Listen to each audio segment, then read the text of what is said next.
If you're wanting to start canning and have no idea where to start, then this video is for you. We're going to go over all the supplies that you need to start canning, the prices of how much everything is, and if it's really worth it or not. If you follow me on Instagram, then a couple weeks ago I did some stories and I canned some bone broth over there. And I got so many questions from you guys that a lot of you guys just don't know where to start, but you want to start. So I got my price sheet here. I went through and did a ton of research. I tried to stick with two websites, mostly Walmart and Amazon, just because everybody has access to those. And I know not everybody has access to a lot of like smaller stores, but I figured those would be the most common places that everybody could shop at. This video is not sponsored at all by Walmart or Amazon or any of these canning brands. It is just my honest opinion. So to start canning, the very first thing that you're going to need is a canner. And I have 5 canners in total. If you know anything about me, if you've watched my channel, you know that I like to bulk can. So bulk canning is just where you can a whole bunch of one thing at one time. So we like to set up our burners and just get everything done in one day. So we'll can a whole bunch of corn all in one day just to get it done and over with. All you need is a canner. So most people get confused and held up right there. They don't know which canner to pick. There's so many canners on the market, and trying to decide which one is best for you can be so hard to do. The canners I have are Presto and All American. So these two right here are Presto. I didn't even bother getting out my All American canner just because I am not going to recommend them in this video because I don't think they're great for beginners. So if you are a beginner, I would much rather go with a Presto. They're budget friendly and I think they're easier to use. So the very first thing you need to decide is which canner do I want. This is a dial gauge canner, so it has numbers, and I'll bring you guys up close so you can see. But there's numbers on this canner, and it has a dial that it builds and builds. And it goes all the way to 20 pounds. This canner over here is a weighted gauge canner, and this is your weight right here. So this is your gauge. Instead of having to deal with a dial gauge, you just have these and their weights. So this would be 5 pounds, 10 pounds, just add the weight on. So of the two canners, I love them both. If I'm canning on my stove inside my house, I use this canner just because it is smaller and it does still hold 7 quarts, and it can do a double rack of like half pints. So it has to be like the jelly jars. It won't do pints.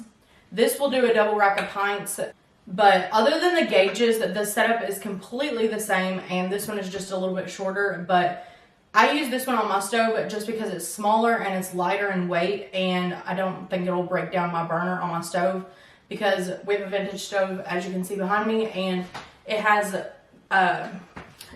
racks on it, so sometimes they can break from weight. So that's why I use this one on our stove. And I have used this one on our stove and it's done completely fine, but just for everyday canning, I do like this one over top of this. So the main difference between a weighted gauge and a dial gauge canner is, in my opinion, the dial gauge canner has to be babysat. You have to make sure that your heat is regulated, and if it goes above 10 pounds, then you have to turn your heat back down. If it falls below 10 pounds, then you have to turn your heat back up. So the whole time you're trying to keep the pressure regulated. I personally don't like that. You cannot leave this canner alone. So you have to stay in your kitchen and keep an eye on it the entire canning process. So it's not my favorite because some things do can, like meats, they have to can for like 90 minutes. So that's not my favorite thing. I don't like to stay in the kitchen with that one. But this one is so much easier in my opinion. It's why I use it every day. You set it and forget it. So as long as you can hear the rocking, which whenever steam is coming out, as long as it's rocking and it does this, then you are good to go, and you can just go do laundry, you can clean your house, whatever. And that's usually what I do. I'll work on something else and I'll just make sure I can hear that rattling. If I don't, then I'll come back down and check on it, which I've never had that problem.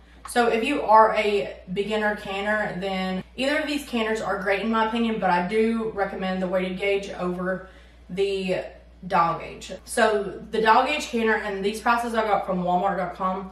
So this one was $124.99, but it's on sale. So normally it's 170 something. I can't remember, but it is on sale. And then this one, it is $78. So if you're wanting to get started canning for the cheapest price possible, then you're gonna wanna go with this canner because it is $78. It's gonna be the cheapest canner there is, and like I've said, I've used this one and absolutely love it. I didn't get down my All-American canners, but I did write down the price. So I don't recommend All-American canners just because they have bolts that you have to bolt on. And you have to make sure that you oil the canner really well, because if not, then it will literally weld itself together from the heat. The All-American canner that is this size is $379.95. So compared to $78, this one is so much cheaper. That's why I don't recommend All-American canners to first-time people, just because they're not budget friendly and they are harder to learn to use, I think. Honestly, a canner is a canner to me. Like, I like my All-American canners, but I also love these just the same. They get the job done, and that's all that matters. And then this size canner in the All-American brand is $419.95. So still, compared to $125, it is really, really expensive. Something I get asked a lot is if I have an electric pressure canner and if I would recommend one, and I don't have an electric pressure canner. I did put the price in here. The Presto one is $285.91. So again, it's not cheaper. I would again recommend this one. So this is just this is my number one recommended canner, the weighted gauge canner by Presto. But I have never personally used an electric pressure canner. I would probably use one, but my biggest thing is you can only can, I think it's 5 quarts or maybe 6 that you can fit in the Presto one. And some of them you can even fit less. So you cannot fit as much in an electric pressure canner than you can these standard ones. So honestly, that's my biggest reason why I haven't tried one, and also the price, it's $300. And as far as the water bath canner goes, if you are just starting out, then I would not recommend getting a water bath canner. I would buy a pressure canner and use it also as your water bath canner. Just don't put your weight on, and you can put your lid on to help build up heat, but you can take it off or whatever once it starts to boil, and that way you can keep an eye on it. But your pressure canner can serve as a water bath canner. So I would not waste the money on it. So just know that you can get started with a canner for less than $100 and have a pressure canner and a water bath canner in one. Both. But don't get it confused. You cannot use a water bath canner as a pressure canner. So hopefully that makes sense. I'm going to move these out of the way since we're done with those.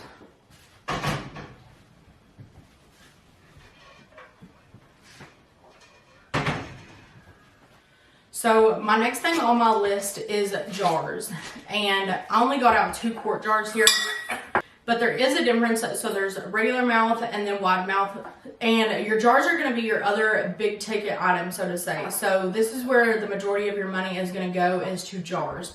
Buying jars is an investment, but they don't go bad. You can use them year after year as long as they don't have any nicks or chips or cracks or anything like that. As long as you take good care of your jars and nothing happens to them, then you can use them year after year.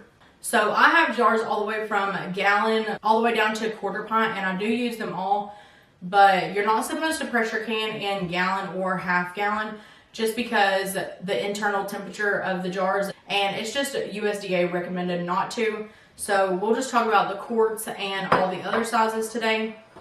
If you just want to start trying to can with jelly, then I suggest getting the jelly jars and just starting there. But if you want to start canning things like soups, beans, vegetables, things like that, then I would recommend the quart and the pint. And that's just simply because they hold more. And as far as brands go, I do not prefer one brand over the other. I just usually buy what is cheapest, honestly. And jar prices have gone up tremendously since 2020. Flat is just 12 jars. So for the quart size of Ball is $16.44. I remember whenever you could get these for like $11, $10 sometimes if they were on sale. Year after year, jars are going up in price just like everything else. And then Kerr jars, which I couldn't find one. I know I have several in there. They're probably just not empty. But the Kerr for a 12 pack of quart is $19.99.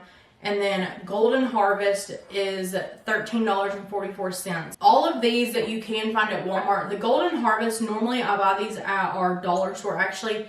and usually they are a little bit cheaper. So sometimes if you catch them on sale, you can get them for like $10 still. So I think it was this past summer I bought them and they were $10 a flat still. But I will say a lot of people do not like Golden Harvest jars. They say that they bust and break easily. I have not experienced that personally. Every single year I usually lose a few jars, but that is just part of it. Sometimes they may have a hairline crack or a nick in the rim or something like that, and then you can't use it and we'll just throw it away. But I cannot say that I've seen more Golden Harvest jars broken than Ball. Usually it's about the same, and like I said, usually it's only a couple jars a year, so maybe like 2. I would say I've not lost more than 4 in a year.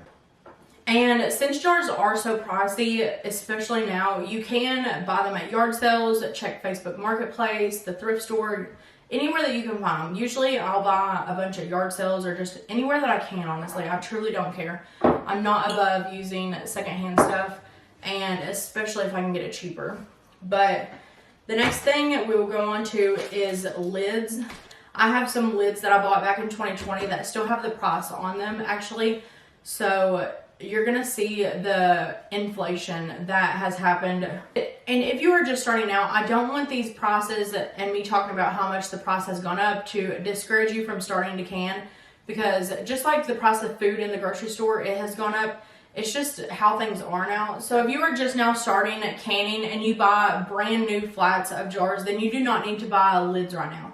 Get started with the lids and rings that come on your jars already, and don't worry about buying lids. But if you buy used jars, then you will have to buy lids and rings as well. And if you buy new jars this year and use them, then next year you will have to buy lids. So we'll go over the prices of the lids. Ball regular mouth, for this is a 12 count box. They are $3.47 at Walmart. So this was bought back in 2020 whenever there was like a shortage of lids. Me and Ben found a gas station that had tons of lids, so we bought all that we could find. And the regular mouth lids then were $2.69. So they have almost gone up $1 in price. And then the Ball wide mouth 12 count, they are $4.97. And at that same gas station, I paid $3.89. So those have gone up over $1. And I will say that Ball lids are not my favorite. I've seen tons of people say this also, and I have noticed the difference myself, but the lids are just not the same. So I just keep these Ball lids if I need them as backup, but for now, I actually do not use them at all. I buy Superb lids. I buy these from the Amish store in our town, and the biggest piece of advice I can give is, if you are starting canning, get on Facebook or just anywhere that you can and try and find an Amish community that is close to you, and see if you can find their store that sells kitchen supplies and canning supplies. We have one of each. We have a store here that sells kitchen supplies, and then we have one that sells canning supplies. We are so thankful, and we didn't even have to look. We just live near Amish, and it's just very known where the Amish stores are, and anybody can go shop at them. But I know a lot of you guys are not close to Amish, so maybe you could find some in your area, because it does pay off. The prices that I get these for are half the price of what this brand sells on their website. And it is just because the Amish buy them wholesale and I get them so cheap from the Amish. On their website, I did look and see, and you can buy them by the box on their website. So the 12 count regular mouth of the Superb lids are $4.97. So that would be like a box of these. They're $4.97. And then the wide mouth in the box are $5.97. And this is how else they come on their website. So they sell them by 5 dozen, which is 60 lids. And this is how I buy them at the Amish also. But if you buy them from the website, I think they come in a box, but they just come in a bag from the Amish. And so there's 60 lids in here, and I pay $11 for the regular mouth. But if you buy them off of line for the regular mouth, it's $19.97. So I get it for almost half price. But while I was on their website, I did see that you can get a 10% off if you sign up to be on their email list. But if you're needing good lids, then I would suggest ordering from them and using the 10% off. This is not sponsored by them in any way. I just really like their lids. And then the same thing with the wide mouth lids. 5 dozen. I pay $14, and on their website they are $26.97. So like I said, if you can find a wholesaler for lids or canning supplies, I would definitely suggest buying from them. These lids are by far my favorite. I'll bring you guys up close and show you a comparison in the ball lids and a Superb lid. The gasket on the back is just so much thicker, and it's honestly just so much better. You get a better seal. And on the ball lid, the little bubble is the only thing that sinks down and gives you that seal. But on the Superb lids, the entire lid sinks down and gives you a good seal. So what you can get is the ball lids, then definitely use those. But if you have access to get to the Superb lids, I would definitely recommend those over top of the ball. But I also wanted to mention, it can be so tempting to go on Amazon and buy the packs of like, I think it's like 100 lids, maybe 200 lids. And I don't know the name. Some of them have the weirdest like brand names ever. But if you go and look at the reviews, I would not suggest it. Do not buy. I know they are so much cheaper, but if you go and look at the reviews, people have canned with them. They are buckled and bowed, and they're just so cheap. So I would not suggest doing that. Okay, so the next thing I wanted to talk about, I need to pull them out, is the tools that you'll use for canning. So I have a bunch of jar lifters, but you just need one.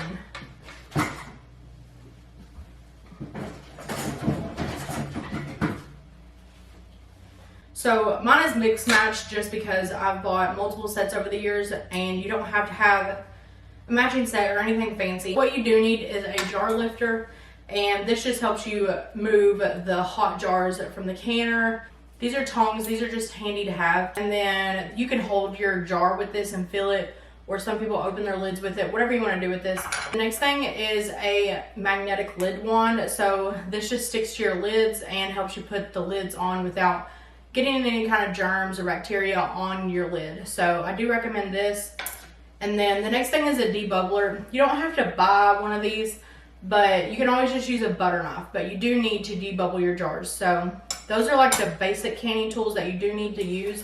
And you can buy all of these in a set, and it also does come with a wide mouth funnel. So I just like having a stainless steel one, just because usually you're pouring like boiling hot water or food into your jars, and I don't really like using plastic for that. So I just like having a stainless steel one. But I'll link the canning set below. It retails for $16.77, and it comes with all of this. So you will not have to buy each thing individually. You can just buy the set. The stainless steel funnel, like I said, it is handy, and I do prefer it over the plastic. It is $8.41, and then you will also need some kind of ladle. So I have ladles behind me. I don't like using them as much as I do like using this. So this is a 2-cup stainless steel just measuring cup, but I use it to ladle all of my food into my jars. So I just like scoop it and then dump it in. I'm not sure why I prefer this over a ladle. It's just, I don't know, it just is so easy, and I love the wide mouth on it. It's just easy to scoop with.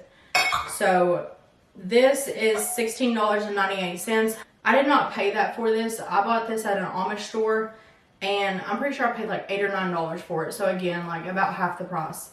And of course for canning, you're gonna need things like spoons, a bowl, pots and pans, and a strainer. But all those things I didn't include in this list or price breakdown, just because I figured most people have those in their kitchen, and you don't have to have anything fancy to start with that.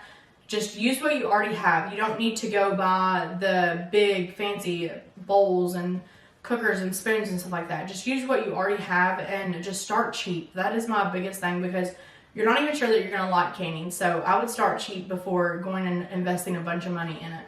But that is everything that you need to start canning. I have other things in my kitchen, like 20-quart stainless steel bowls and strainers.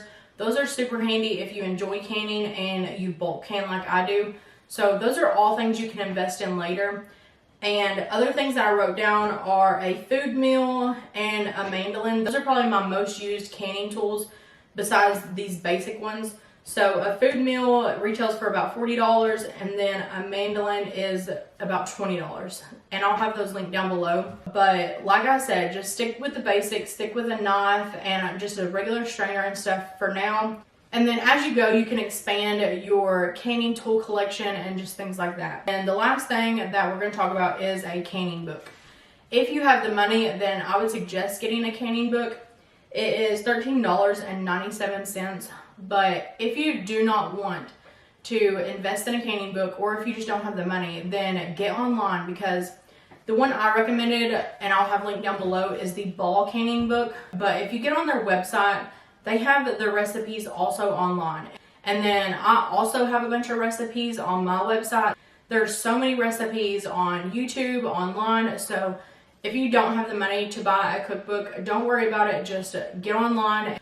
But overall, you can easily get started in your canning journey for less than $200, because if you buy one of these canners back here that I already showed you, especially if you buy the cheapest one for $78, which is the one I recommend, and then you just buy a couple flats of jars and you buy your canning tool set, that is all you need to get started. I personally think it is so worth it, because you become in charge of your food at the point that you start canning. You control what goes in your food. So I think that is just an added perk to canning at home. But overall, I do think canning is worth it, and it truly is a lost skill that over the past few generations has truly been lost. But so many people are wanting to learn again how to can and preserve their own food, and I am all for it. I love that people are going back to the old ways and wanting to take control of their life and their food. I love that. So 100% I recommend canning. But that is going to be it for this video. Hopefully you guys found it helpful. But thank you guys for watching, and I hope you guys will like and subscribe.